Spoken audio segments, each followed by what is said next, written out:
بسم اللہ الرحمن الرحیم۔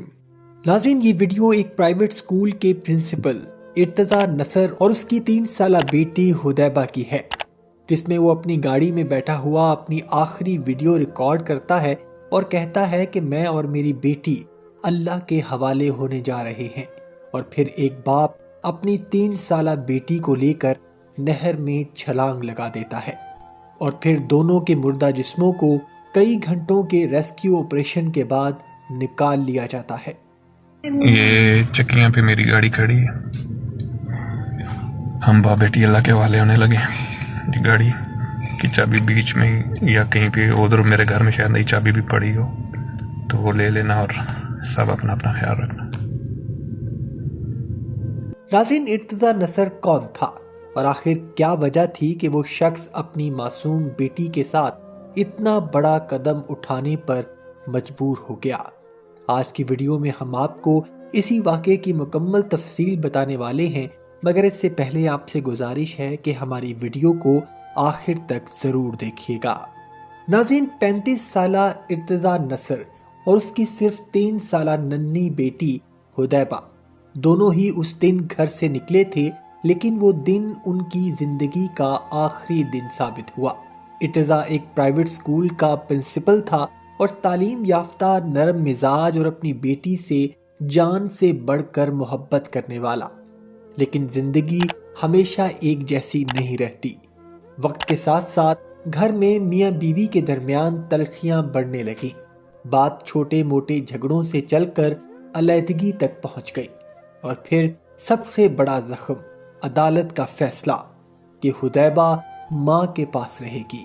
بس یہ وہ لمحہ تھا جس نے شاید ارتضیٰ کے اندر کی دنیا کو توڑ دیا۔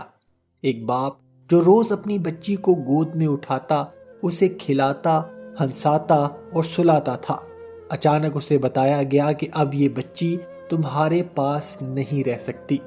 اسی ہفتے ارتضیٰ اپنی بچی کو لے کر اس خاموش بہتی نہر کے کنارے پہنچا۔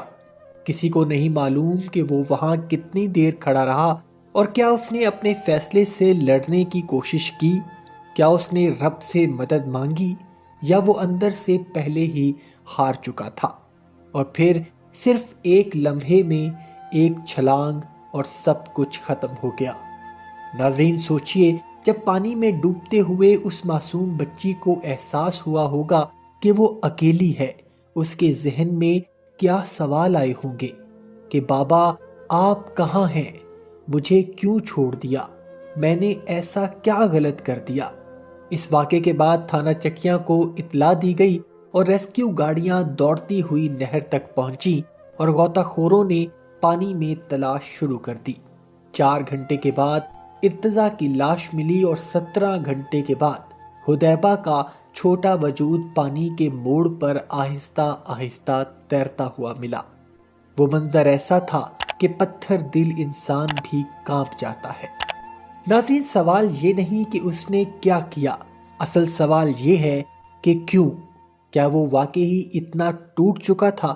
کیا اسے لگا کہ اس کی بچی اس کے بغیر نہیں جی سکے گی؟ یا یہ غصہ تھا، اور یا پھر انتقام، یا ایک ایسی ذہنی کیفیت جسے شاید وہ خود بھی سمجھ نہیں پایا؟ ناظرین، ہمارے معاشرے میں مرد کی تکلیف کو تکلیف ہی نہیں سمجھا جاتا۔